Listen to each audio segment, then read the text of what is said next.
Hello students, now let's start with next illustration. Now इस सम में भी हम ऑल पार्टनर इंसॉल्वेंट के बारे में ही डिस्कस करेंगे। लेट्स सी सम में क्या इंफॉर्मेशन दी हुई है। Following is the balance sheet of messrs Rane, काने एंड माने as on 31st March 2019। And हमारे सामने बैलेंस शीट अवेलेबल है। हम इंफॉर्मेशन एक बार रीड करेंगे तभी तो हमें आइडिया होगा कि सारे पार्टनर्स इंसॉल्वेंट हो चुके हैं। सो लेट्स सी क्या लिखा हुआ है। Due to the inability to pay the creditors, the firm is dissolved. Kane and Mane cannot pay anything, and Rane can contribute only rupees 3,000 from his private estate.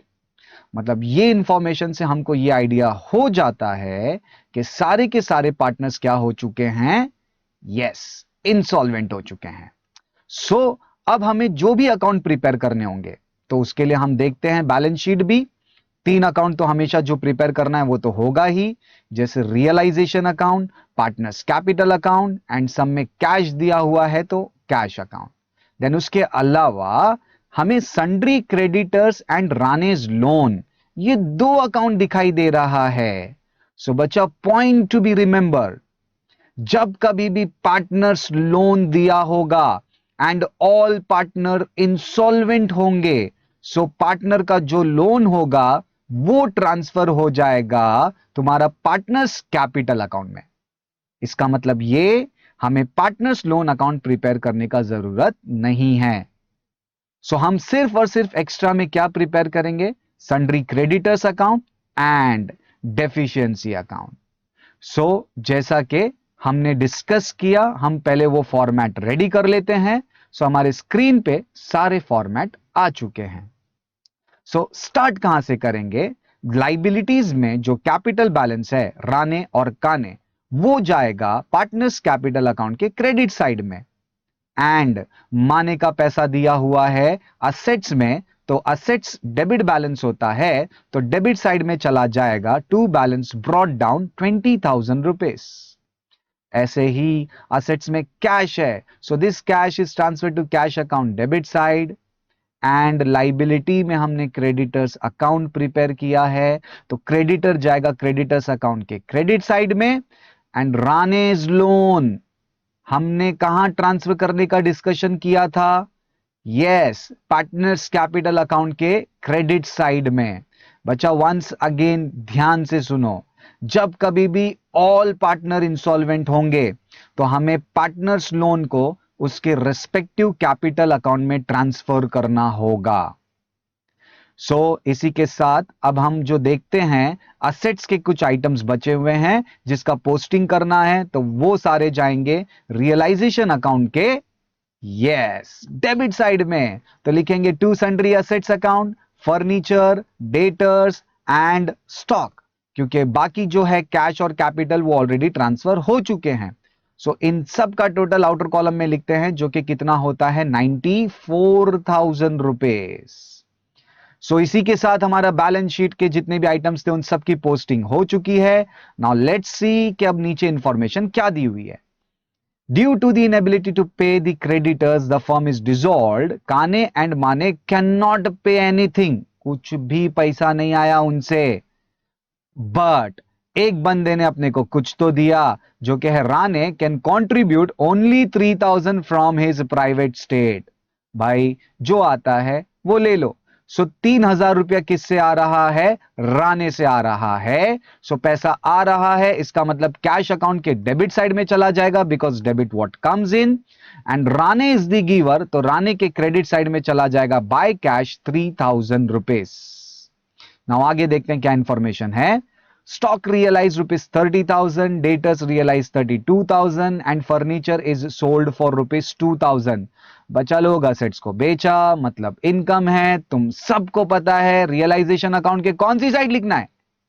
क्या बात है यार, credit side में लिखेंगे by cash account, stock, debtors and furniture. जो भी selling price था वो लिख दिया और टोटल होता है 64,000 रुपीज। ना तुम बताओ मुझे इस 64,000 का सेकेंड इफेक्ट कहां लिखूं। क्या बात है, करेक्ट, कैश अकाउंट के डेबिट साइड में to realisation account 64,000 rupees. Now अब लास्ट एक और एडजस्टमेंट बचा हुआ है जो लिखा हुआ है realisation expenses amounted to rupees 6,000। बच्चा एक्सपेंसेस का बात हो रहा है, सो रियलाइजेशन अकाउंट के डेबिट साइड में चला जाएगा एंड अमाउंट है कितना, 6,000 रुपए एंड पैसा is going out. So cash account के क्रेडिट साइड में लिखेंगे by realisation account 6,000 rupees. Now इसी के साथ हमारे सारे एडजस्टमेंट हो गए फिनिश। जैसा कि हमें पता है कि सारे के सारे पार्टनर क्या हो चुके हैं, इंसॉल्वेंट, मतलब हमारे पास सफिशिएंट फंड नहीं होगा लाइबिलिटीज को पेमेंट करने के लिए। जैसा कि हम देख रहे हैं लाइबिलिटीज में एक ही लाइबिलिटी है जो कि है क्रेडिटर्स, जिसको हमें पेमेंट करना है 80,000 रुपीज। बट हम चेक तो कर लेते हैं कि हमारे पास कैश कितना अवेलेबल है। तो कैश को चेक करने के लिए हम जाएंगे कैश अकाउंट में, debit what comes in, credit what goes out. Picture एकदम क्लियर है। 64 प्लस 3 प्लस 2, हम इन सब का टोटल करेंगे तो कितना हो जाएगा, 69,000 rupees debit what comes in. And पैसे गए कितने हमारे पास से, 6,000 रुपए। सो बच्चा 69,000 में से अगर 6,000 में माइनस कर दूं तो बचता कितना है, 63,000 रुपीज।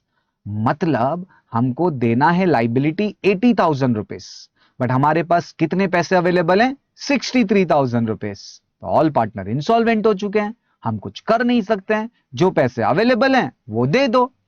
तो क्रेडिटर्स को दिया जाएगा 63,000 रुपीज एंड यही पैसा कैश अकाउंट के क्रेडिट में आ जाएगा 63,000 रुपीज।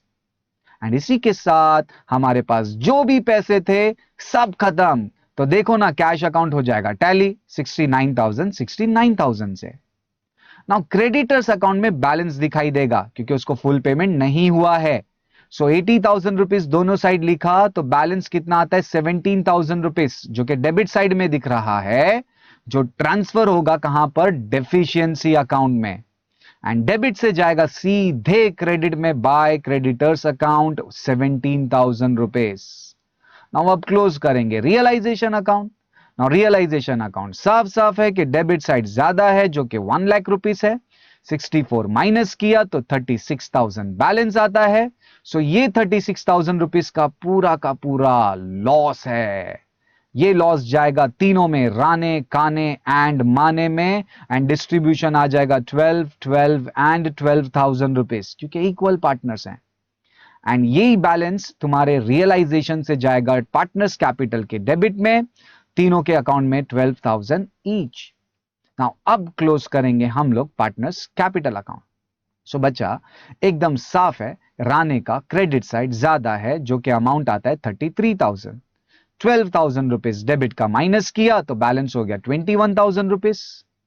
ऐसे ही काने का डेबिट साइड ज्यादा है 12,000 रुपीज, क्रेडिट बैलेंस माइनस किया तो डिफरेंस आता है 6,000 रुपीज। एंड माने उसका भी डेबिट साइड ज्यादा है जो कि 32,000 है एंड क्रेडिट जीरो बैलेंस है, वहां पे कुछ दिख नहीं रहा है तो बैलेंस आ जाएगा 32। सो जो डेबिट साइड में है टू डेफिशिएंसी अकाउंट एंड जो क्रेडिट साइड में bye deficiency account.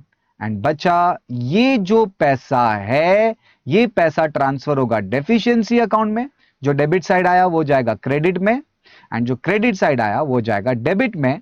And finally देखोगे तो तुम्हारा डेफिशिएंसी का दोनों साइड होगा इक्वल एंड जो कि अमाउंट आता है 38,000 रुपीज।